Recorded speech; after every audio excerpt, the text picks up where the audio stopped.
Renungan Padinan GKJ Purwantara ing dinten menika Sabtu Pahing 17 September 2000 langkung kaliyan kawula Edi Supriyana Pepandan Bulukerto. Maosan kaparan saking Injil Lukas 16 ayat 19 dumugi 31 lan ingkang badhe kawula waos ayat 19 dumugi ayat 21. Ana wong sugih kang tansah nganggo jubah wungu lan kain kang alus sarta saben dina mangun suka ngiram-iramake.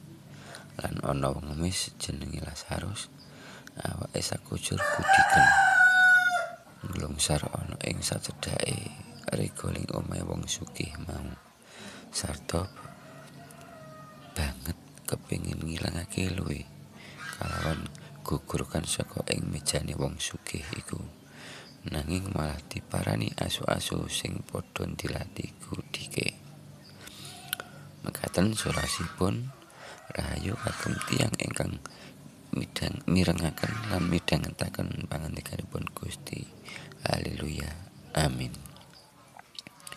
Bapak Ibu ingkang kinasih dening Gusti Yesus Kristus, perikop menika nyalusaken bab wong sugih lan Lazarus.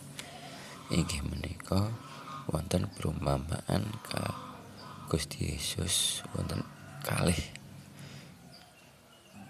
kisah ingkang bertolak belakang. Ingkang sepisan inggih menika pagesangan ingkang kepaing kemewahan serba kecukupan,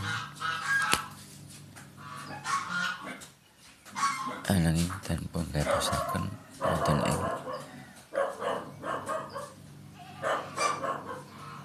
lingkungan kanan kiringipun mboten peduli kalian tiyang sanes. Lan ingkang nomor kalih wonten pagesangan ingkang kepaing kasisahan sangat-sangat menderita, ananging setya tuhu kalian dawuhipun Gustinipun.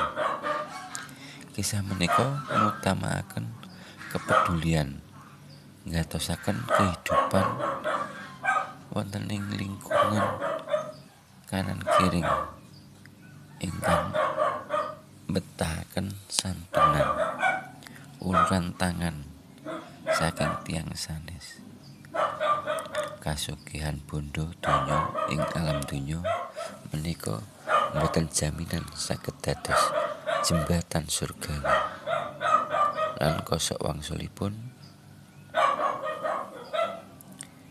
ketaatan utawi kesalehan utawi kasih dumateng sesami menika ingkang saged nemtokaken nasib sampunipun puput yuswa. Menika kacariosaken perbedaan nasib kalih piyantun menika wonten ing alam kalanggengan. Amin. Ringkesan saking cariyos menika, tiyang sugih gesang ing sarwa kecekapan lan katentreman ing donya, ngremehake Lazarus ingkang ngraosaken luwih ing regol omahe. Kaping kalih Lazarus sosok tiyang pengemis ingkang nandhang kecingkrangan lan saged dhahar saking sisa-sisa dhaharan utawi gogrogan saking mejanipun tiyang sugih, ananging gesang dengan taat dan patuh kalian dawuhipun Gusti. Semua mlumapet ing pandonga. Duh Gusti Allah kawula ingkang kawula tepang Gusti Yesus Kristus. Munjukaken puja lan puji syukur kagem Paduka Duh Gusti.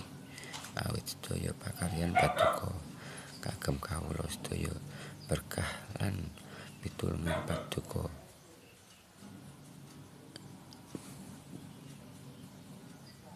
ingkang tansah kawula raosaken ing saben dintenipun. Kathah lepat kathah dosa ing manah kawula nyuwun agunging pangapunten. Matur suwun Duh Gusti. Amin.